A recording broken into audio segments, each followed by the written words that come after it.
Hello, আসসালামু আলাইকুম। আমি তাসলিম বিনতে, সবাইকে স্বাগতম। আশা করি আপনারা সবাই ভালো আছেন। আমি আলহামদুলিল্লাহ ভালো আছি। তা আজকে আমি কোথায় যাচ্ছি আপনাদের সাথে সব কিছু বলবো, আর ভাবছি একটা ভিডিও করে নেই, শেয়ার করি। তো আজকে আমি আমার মেয়েকে ভর্তি করতে যাচ্ছি কলেজে, বিশিষ্ট আব্দুর রফ কলেজে আসছে। তো আমরা রিক্সায় উঠে পড়লাম, উঠে আমার মেয়েকে বললাম তোমার কাগজগুলো সব চেক করে নাও। তো নিয়ে নিছে। এই তো আমরা চলে আসলাম 4 নাম্বার গেটে, বিডিআরের 4 নাম্বার গেটে। আসলে 4 নাম্বার গেটে, আমি মোহাম্মদপুর থাকি, তো আমার জন্য 4 নাম্বার গেটেই ভালো হয়। 4 নাম্বার গেট দিয়ে ঢুকলেই তো আমরা ঢুকে পড়লাম। ঢুকার পরপরই সুন্দর একটা পুকুর, এই যে বিশিষ্ট নূর মোহাম্মদ পাবলিক কলেজের বাস, আর সামনে আছে মুন্সি আব্দুর রফের বাস।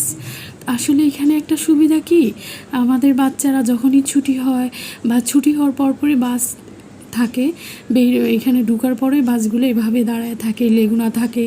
তো আসলে যাতায়াতটা খুবই সুন্দর, ভালো সুবিধা। আর প্রকৃতির কথা আর কি বলবো, এতই সুন্দর। তো আমি বাসে উঠে বসলাম, বসে মেয়েকে বললাম কেমন লাগতেছে। আমার মেয়ে তো খুবই খুশি, কারণ তার অনেক আগে থেকেই স্বপ্ন সে আব্দুর রফ কলেজে পড়াশোনা করব। তারপর ভিতরের সৌন্দর্যর কথা আর কি বলবো, অনেক সুন্দর। তারপরে এমনিতেই অনেক সুন্দর। তারপরে বিজিবি ভাইরা আরও অনেক সুন্দর করে ফেলছে, সৌন্দর্য বাড়ায় ফেলছে। তো আসলে এই যে আমরা চলে আসছি মোটামুটি যাওয়ার পথেই বিশিষ্ট নূর মোহাম্মদ কলেজের পাশ দিয়ে যাওয়া লাগে। তো আগে নূর মোহাম্মদের কলেজটাই পড়ে। তো আসলে আমরা যাওয়ার পথে বাস মামার আবার অনেক ভালো। তো যাওয়ার পথে হাত দেখাইলেই সবাইকেই নিয়ে নেয়, রাস্তায় যারাই থাকে তাদেরকে উঠায় নিয়ে নিল। তো আসলে এই যে আমরা চলে আসলাম নূর মোহাম্মদের কলেজের সামনে দিয়েই যাচ্ছিলাম। তো এখান থেকেও লোক নিয়ে নিল।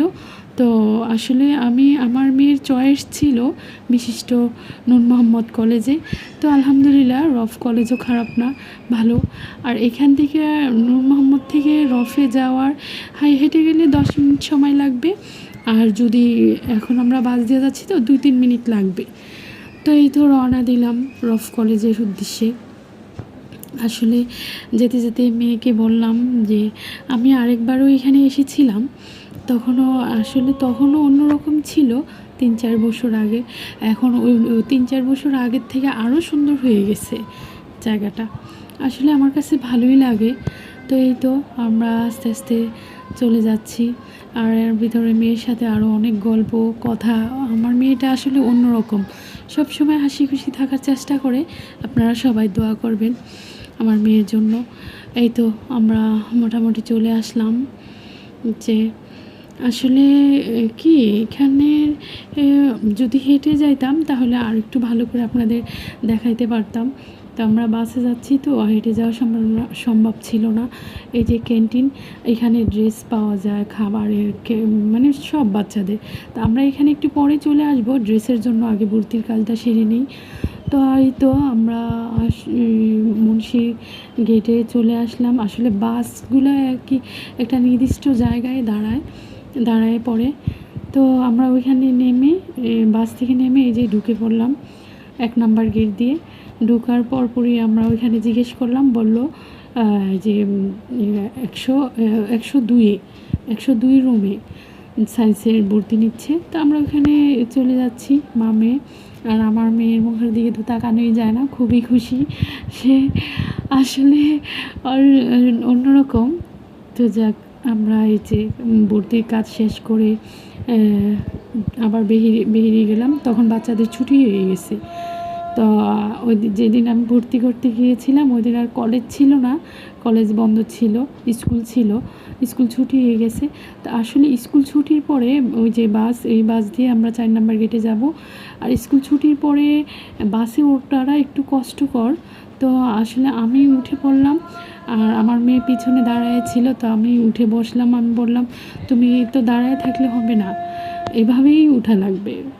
তো সে বলল আম্মু আমি কীভাবে উঠবো? আমি বলছি এভাবেই উঠতে হবে, ধাক্কাধাক্কি করেই উঠতে হবে।